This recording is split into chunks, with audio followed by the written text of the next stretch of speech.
Bom dia, gente, para quem está voltando. Vamos voltando, se organizando para retomar nossa aula, aguardando aqui os outros chegarem. Muita gente está chegando aqui. Que bom, todos retornando.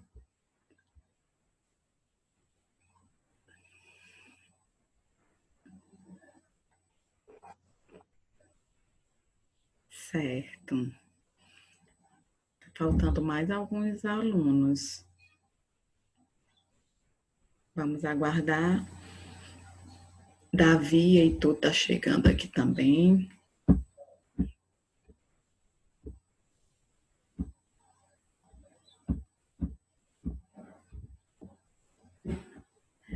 Heitor e Davi estão chegando, Dandara também. Vamos aguardar. Os colegas estão se conectando, o Luiz também está se conectando. Andrei está chegando.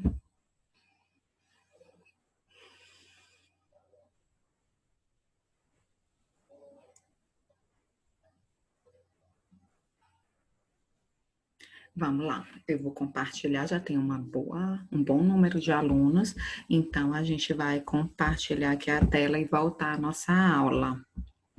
Estávamos falando sobre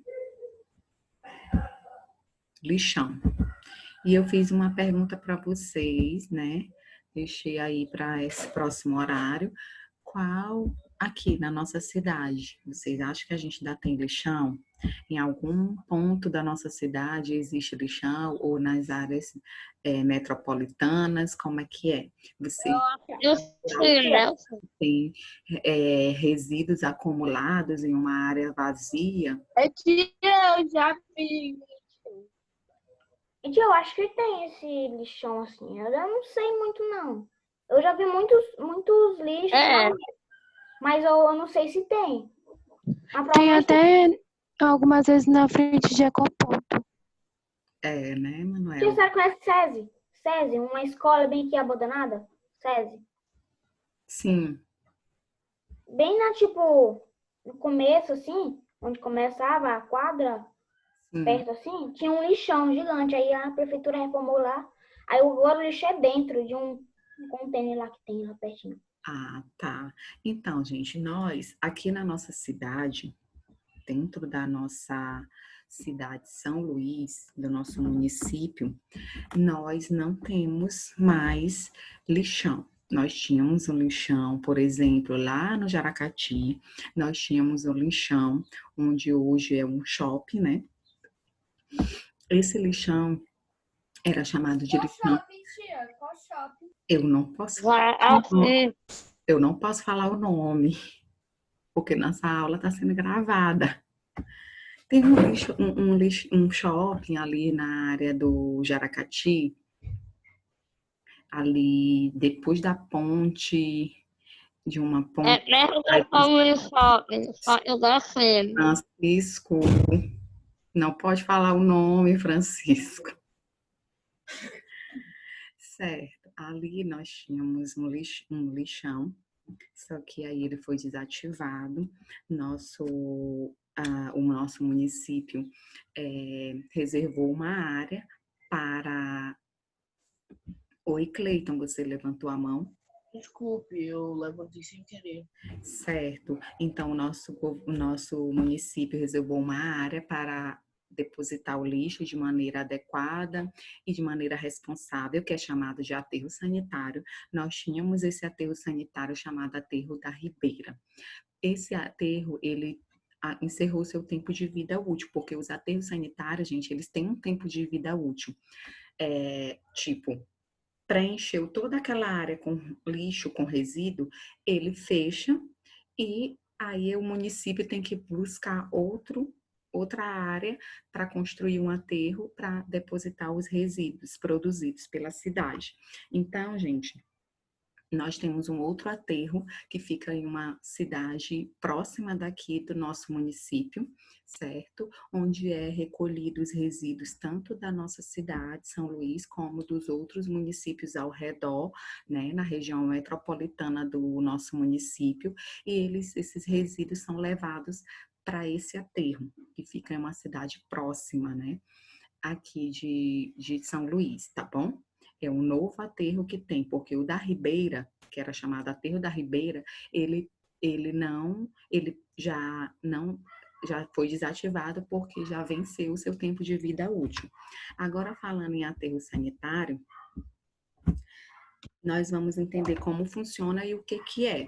O que que é um aterro sanitário, gente? Tá aqui, ó, uma imagem. O que que é um aterro sanitário?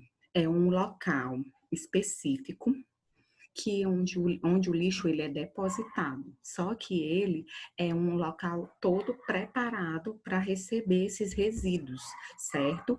Eles fazem escavações no terreno e nessas escavações, como vocês estão vendo aqui, ó, eles colocam uma espécie de manta, que é chamado de manta impermeável. Aqui, eles colocam essa manta impermeável, que é contato direto com o solo. Aí, nesse caso, depois que está tudo preparado, que os resíduos são colocados nessas escavações. Colocou os resíduos aqui, encheu essa área, eles cobrem com areia. E evita a atração de animais, como ratos, baratas e outros. Vai evitar isso, porque vai cobrir urubus e outros animais que podem chegar até lá. Depois que é coberto com camadas de areia, ele vai ser compactado. Depois de compactado, o que que acontece? Eles fecham essa área e fazem escavações em outras áreas próximas, até encher. Por isso que eu digo para vocês que o aterro sanitário, ele tem um tempo de vida útil. E, tia, para que serve essa manta impermeável? Serve para evitar o contato do chorume diretamente com o solo. E para onde vai, tia, esse chorume? Essa área, ela é toda projetada, ela vai ter canalizações que vão levar, né, esse chorume até um tanque, onde esse tanque vai ser todo projetado também para tratar esse chorume antes de ser eliminado na natureza, certo? Tá dando para entender? Aqui nós temos uma imagem que nos mostra como funciona o aterro sanitário, a estrutura de um aterro sanitário. Olha só, as escavações que eu falei para vocês, não foi isso? Aqui, ó, nessas escavações, vocês estão vendo esses canos aqui, todos esses canos, eles vão estar conectados a esses tanques aqui, ó. Esses tanques para quê? Para depositar o chorume, certo? Então, aqui, ó, nessa área, vocês já estão vendo que já foi colocado uma grande quantidade de lixo, foi compactado, coberto com areia, compactado, tudo bonitinho. E aí, cobriu com essa areia, vocês estão vendo essa outra parte, esses outros, tipo canos aqui. Aqui, gente, é onde vai sair, são chaminés, por onde vai sair o gás metano. A partir da decomposição de resíduos, principalmente orgânicos, há uma liberação natural, pelo processo de decomposição, há uma liberação natural de um gás, chamado gás metano. Esse gás, ele é inflamável, certo? E ele precisa sair por algum lugar para não causar explosões aqui embaixo, certo? Para não causar explosões aqui embaixo. Então, é um local completamente projetado para não acontecer nenhum problema, certo? Então, aqui são chaminés, né? Que vão liberar os gases, vão ser liberados. Ele vai ser liberado diretamente na atmosfera, vai contribuir para a poluição atmosférica? Não.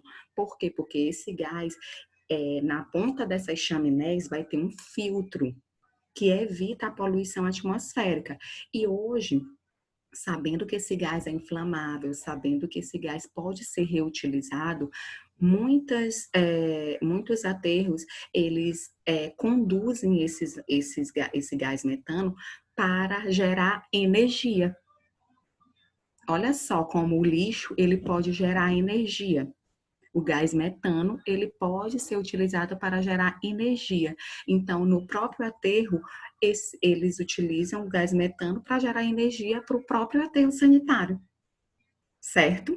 Então, gente, olha só, depois que já encheu aqui, né, aqui nós temos a escavação, tem a manta, tudo bonitinho, os canais para levar o chorume. Nós temos aqui já uma primeira compactação de resíduo, e é bastante resíduo, né, para compactar, para caber aqui. É coberto de areia. Aqui nós temos as chaminés para emissão do gás metano. Aí nós temos uma outra compactação, outra camada de resíduo que foi compactada, certo? E todo esse chorume sendo coletado para esses tanques. Nesses tanques, gente, o chorume ele é tratado, certo? Antes de ser liberado na natureza. E quando termina o tempo de vida útil do aterro sanitário, o que que acontece, tia? Gente, quando ele termina, encheu aquela escavação, né? É bem profunda, encheu tudo aquilo ali, não tem mais para onde colocar, não tem mais onde depositar o resíduo, é coberto com o solo, principalmente umífero, né? Para quê? Para que aquela área ela se recomponha, ela vai se reconstituir aquela área. Embaixo vai estar aqui, ó, toda aquela camada de resíduo, todo sofrendo decomposição, tudo bem organizado. E em cima, nessa área aqui, eles vão fazer o reflorestamento para que essa área fique uma área verde, certo? Então, o aterro, ele termina a sua vida útil, eles plantam, aquela área vai se reconstituir depois, certo? E aí, depois que termina essa vida útil desse aterro, o município ele precisa procurar uma outra área para construir outro aterro para depositar os resíduos da cidade. E a gente sabe que a cada momento que a população cresce, mais resíduo é produzido e existe a necessidade de construir mais aterros sanitários, como o daqui que já fechou, e agora em uma cidade próxima que existe outro. Quando esse terminar seu tempo de vida útil, vai ter que procurar outra área para depositar os resíduos produzidos pela grande quantidade de pessoas que vai ter na nossa cidade daqui para frente, devido ao crescimento populacional acelerado, certo, gente? E aí, beleza? Deu para entender como funciona um aterro sanitário, gente? Coloquem aí a reaçãozinha. Quem não entendeu pode perguntar que eu explico novamente, gente. Beleza? Tia, deixa eu falar o que eu entendi. Oi? Tia, deixa eu falar o que eu entendi. Tá. Eu entendi que o aterro sanitário é um lugar onde a gente enterra o lixo e depois a gente bota alguns canos para o chorume descer. Aí quando tem mais lixo, a gente faz camadas de lixo e para Com camada de areia. desculpa. Camadas de areia para cada lugar para botar o lixo. E depois, quando eles botam o lixo, eles botam canos para cima para o gás metano sair. Isso. E esse gás metano ele pode ser reutilizado como combustível para gerar energia para o próprio aterro sanitário, certo? Gente, vocês vão ver a importância desse gás metano. Já já nós vamos falar de compostagem. Lembram disso que eu falei ainda há pouco da compostagem, que utiliza o lixo orgânico? Hein? A gente vai já falar também de novo sobre gás metano. O gás metano, ele é resultado do processo de decomposição da matéria orgânica. Fungos e bactérias decompositores, à medida que eles estão decompondo a matéria orgânica, eles também liberam o gás metano. Por isso que fica aquele odor característico de material orgânico em estado de putrefação, né? Aquele odor característico de material orgânico podre, certo? Gente, então, nós vamos agora falar sobre um outro tipo de destino do lixo, que é a incineração. O que é a incineração, gente? Ela é um processo que é realizado em equipamentos que atingem altas temperaturas e queimam o lixo. A incineração é o processo de queima do lixo, reduzindo o volume de resíduos sólidos. Geralmente, a incineração ela é feita em a incineração ela é feita em, em resíduos hospitalares, certo? Que precisam ser incinerados para diminuir o risco de contaminação por meio desse lixo, né? Desse tipo de resíduo. Então, a incineração é isso, é a queima de resíduos. E ela não pode ser realizada com qualquer tipo de resíduo, porque nem todos os resíduos podem ser queimados, certo? E outra, exige instalação e manutenção de filtros para a retenção dos gases produzidos, a fim de evitar a poluição do ar. Então, a incineração é algo que tem que ter muito mais cuidado, porque envolve a queima de lixo, nem todos os resíduos podem ser queimados, e além disso, os incineradores precisam, nas suas chaminés, precisam ter aqueles filtros que vai evitar a poluição atmosférica, certo? Ele é geralmente usado, como eu falei para vocês, em resíduos hospitalares, para diminuir o risco de contaminação, tá bom?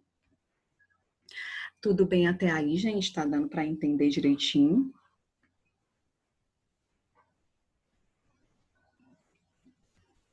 Deixa eu beber água aqui rapidinho.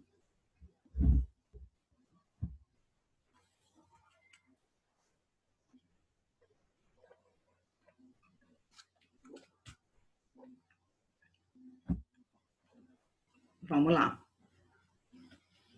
Então, tudo bem? A gente pode avançar, né? Gente, então, agora vem a parte que eu falei para vocês, que a gente ia novamente conversar sobre a compostagem. Um dos destinos finais dos resíduos, principalmente orgânicos, do lixo orgânico, são as composteiras ou compostagem. E as composteiras, gente, são locais onde ocorre a compostagem. O que é a compostagem? É uma técnica que transforma o lixo orgânico em adubo orgânico, logicamente. E essa compostagem, ela transforma o lixo orgânico porque ela usufrui da decomposição. O que é o processo de decomposição? Fungos e bactérias, naturalmente, eles vão decompor, existem esses fungos e bactérias decompositores que vão decompor toda e qualquer matéria orgânica morta, restos de animais e de vegetais. Aqui nós estamos falando de vegetais, certo? De lixo orgânico.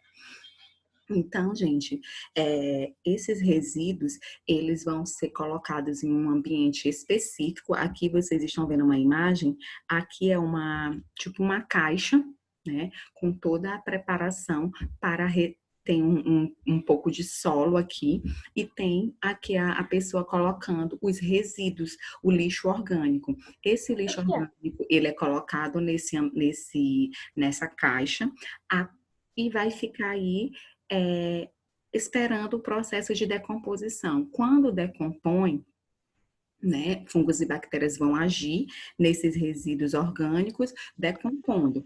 Quando ocorre a decomposição, vai gerar aquele solo, aquele material mais escuro, certo? Que vai compor essa parte de solo que já está aí e vai ajudar como adubo orgânico, certo? Oi, alguém falou aí, João Manuel. Fui eu. Oi? João Vitor. João Vitor. Onde conta esses negócios aí? A gente pode fazer composteira até na nossa própria casa. A gente coloca um pouquinho de... isso é composteira? Aqui é uma composteira. A gente pode ser até dentro daqueles potes de sorvete. A gente coloca um pouquinho de terra coloca esses resíduos, espera alguns dias, porque vai decompor, né? A gente pode até tampar o pote, fazer os furos, né? E deixar lá fazer ocorrer o processo de decomposição. Ocorreu o processo de decomposição, pode cobrir novamente com mais um pouquinho de terra, colocar mais resíduos orgânicos e ali, depois de algum tempo, João Vitor, que ao ocorrer essa decomposição, a gente vai perceber que aquela terra vai ficando mais escura, que é chamada de terra preta, que é ótima para o desenvolvimento das plantas. Por quê? Porque aquele material orgânico, aquele resíduo orgânico virou adubo orgânico. Certo? Até na nossa própria casa a gente pode ter nossas composteiras caseiras. Com o próprio pote de sorvete, a gente já pode ter uma composteira e aí a gente já coloca esse adubo orgânico nas plantinhas que tem na nossa casa. Não precisa ir na feirinha e em outro local para comprar aquela terra preta, porque na nossa própria casa a gente pode produzir. Tem um jogo que eu jogo, o nome... Tem uma composteira nele, que é tipo uma fazenda. Aí se quiser fazer uma pegar cenoura, o resto da cenoura coloca na composteira e fica criando. Isso mesmo, João Vitor. É desse jeitinho. Que jogo é? É Minecraft. Bem conhecido aí. Sim. Outro dia você também comentou algo relacionado à nossa aula sobre as pedras caídas assim com um buraco no meio. Tia, Minecraft ajuda na ciência. Muito bem, por isso que eu gosto dele. Eu prefiro ele do que aqueles outros. Ajuda, Minecraft tem até fósseis. Minecraft tem até fósseis. Ajuda, né? Quando tu quebra madeira, fica flutuando o resto da árvore lá em cima. Gente, então vamos lá. Deu para entender o que são as composteiras? Eu vou mostrar aqui o processo da compostagem. Ó, restos de alimentos, né? Os casca de ovo, cascas de restos de fruta, todo aquele material orgânico que geralmente a gente coloca em uma lixeirinha lá na pia da casa, resto de comida e tudo mais, não é? Então, tudo isso, os restos de alimentos, a gente pode colocar em um coletor específico, não naquele lixo normal que tem tudo quanto é resíduo da nossa casa. A gente pode pegar um coletor normal, e hoje existe, né, dentro da coleta seletiva, aquele marronzinho é justo para resíduo orgânico, porque atualmente muitas pessoas produzem a partir da compostagem o adubo orgânico e ganham dinheiro com isso, né, é uma fonte de renda. Então, esses resíduos orgânicos, eles vão ser colocados em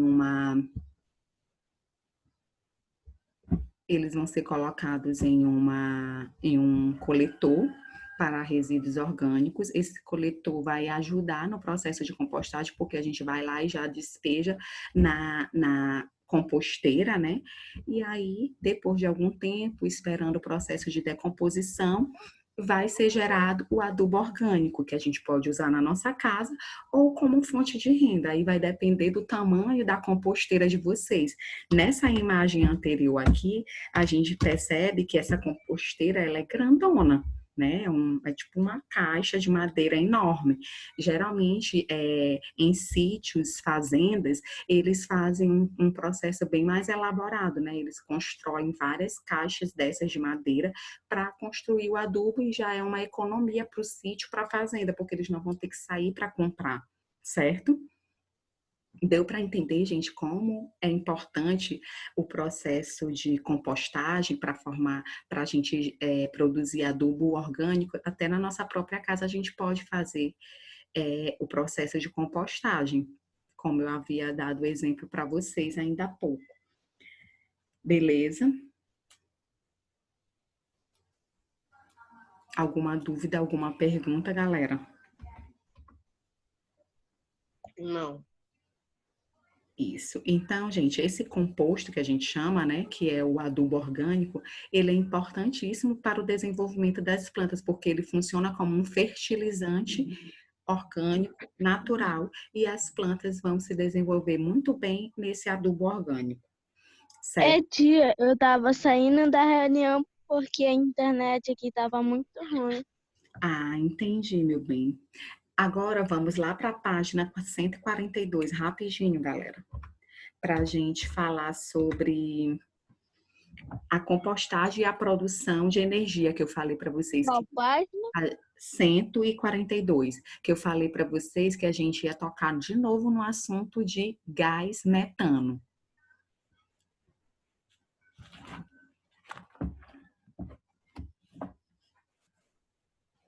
Vamos lá. Gente, João Vitor ainda há pouco falou, né, do jogo que existe essa parte aí de compostagem, geralmente em fazendas grandes, e outras e sítios também, eles usam a compostagem também para não só para gerar adubo, mas também para gerar energia. E isso está sendo comum nas fazendas, nos sítios, para economizar também energia, porque além de produzir o adubo orgânico, produz energia para a própria fazenda, para o próprio sítio. É o que a gente vai ver agora aqui no quadro Curiosidade, página 142. Vamos lá, meu povo. Todo mundo já ia antenado na página 142.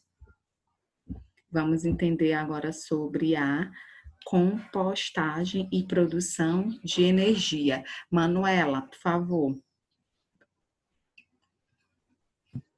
Curiosidade: compostagem e produção de energia. Em usinas de compostagem são utilizados biogetores,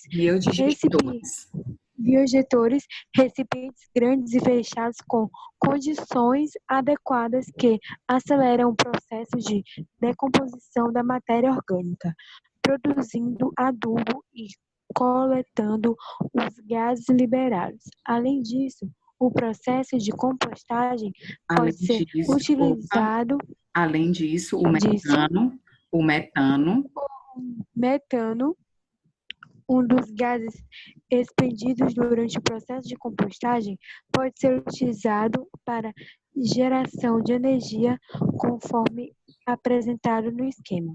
certo. Agora nós vamos para analisar aqui essa imagem. Podemos? Isis, por favor. Vamos lá para a imagem.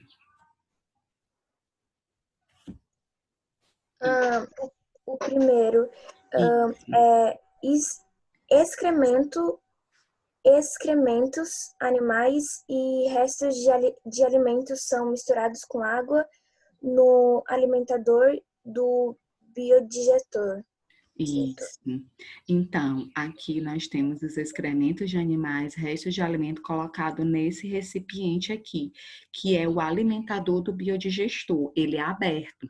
Já o biodigestor em si, ele vai ter condições adequadas para acelerar o processo de decomposição. Então, fungos e bactérias vão agir mais rápido quando ele está aqui fechado. E ele precisa estar fechado também, porque eles vão coletar o gás metano para gerar energia para a própria fazenda, para o próprio sítio, ok? Continua, Isis.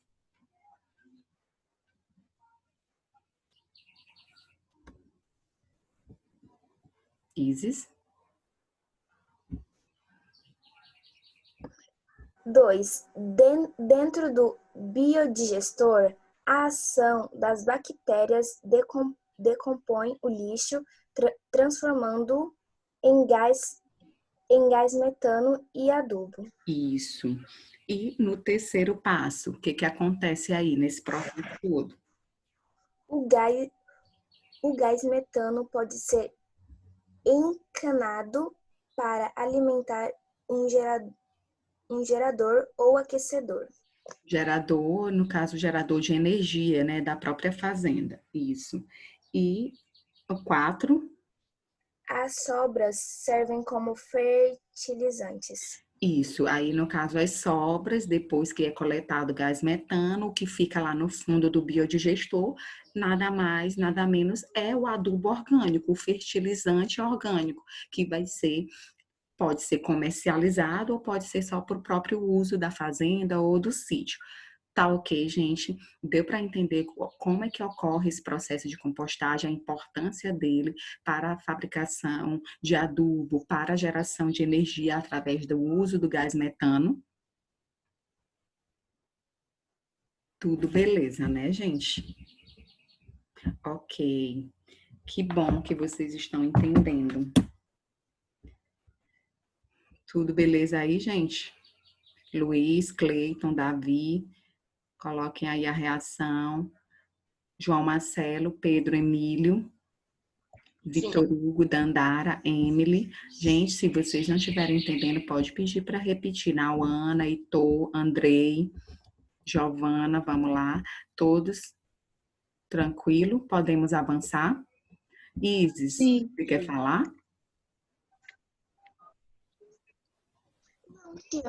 Tá ok. Então, gente, já que não tem dúvidas, vamos avançar, né?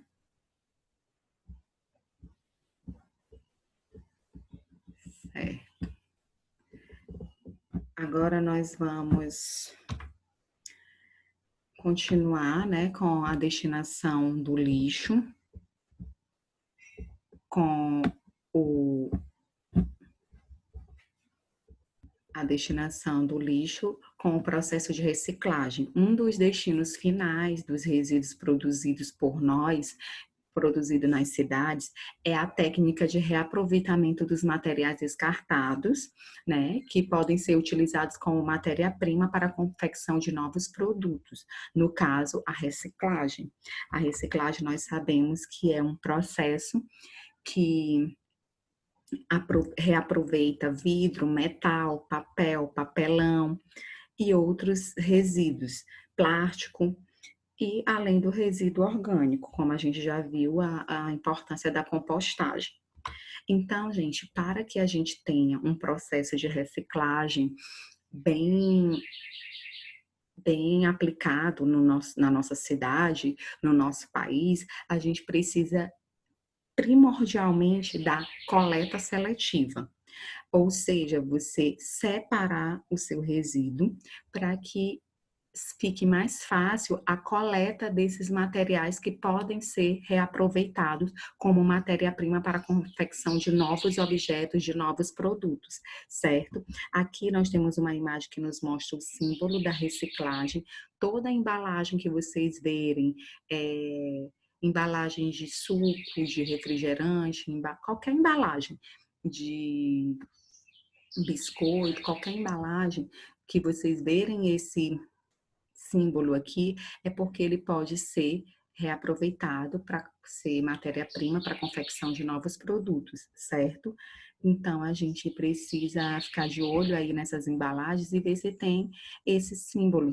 E aí a gente já pode descartar esses resíduos de maneira adequada para chegarem até as usinas de reciclagem.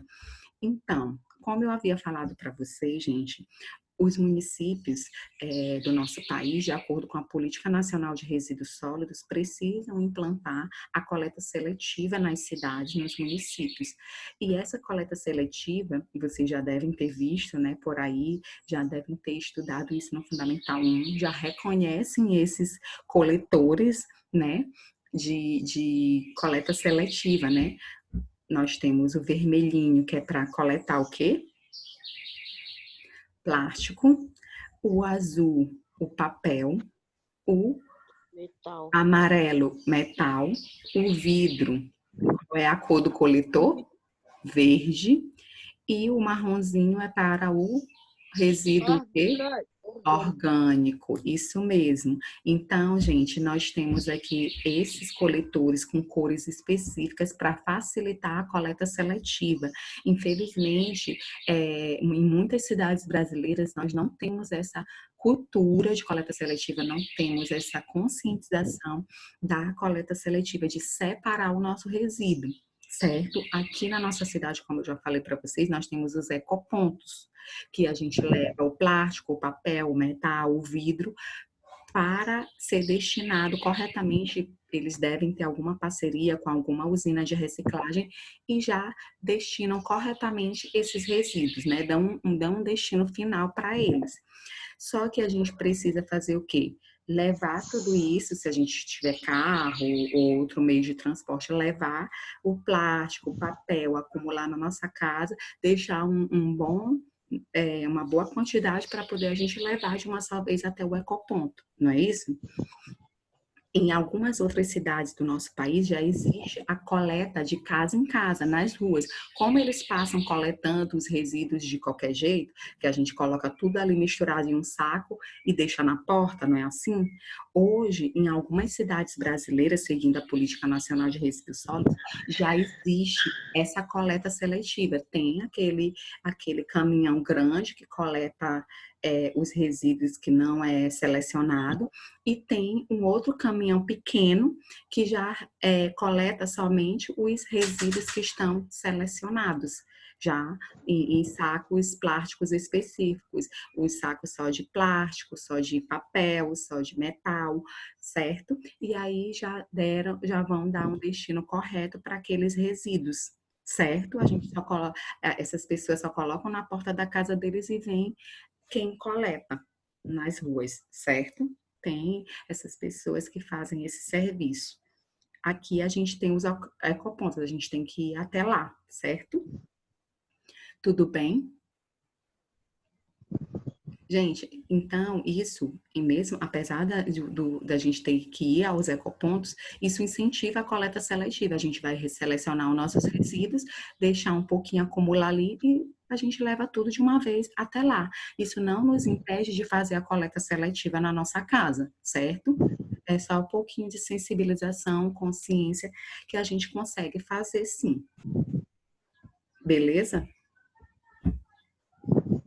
Podemos continuar, gente. Nós temos ainda 3 minutos, não podemos perder tempo. Outra maneira de poluição do solo é o uso intenso de agrotóxicos e fertilizantes, certo?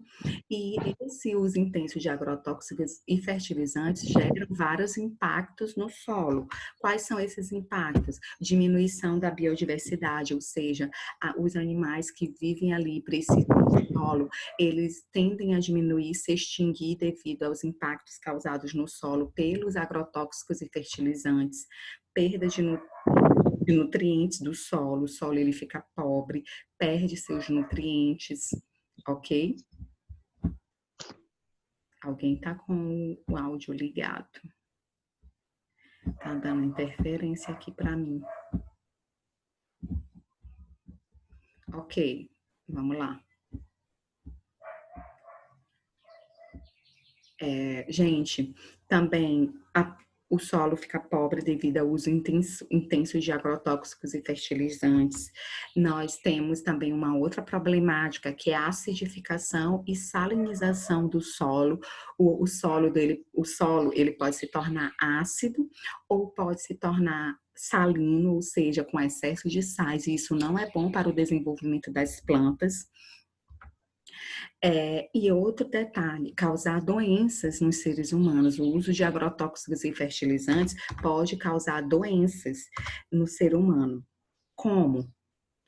Por contaminação durante a aplicação. Aqui nessa imagem, eu trouxe justamente para vocês observarem o erro. Qual é o erro que tem nessa imagem, gente? Colocar agrotóxicos na plantação. A pessoa que está colocando, ela está com uma... Tá sem os equipamentos necessários.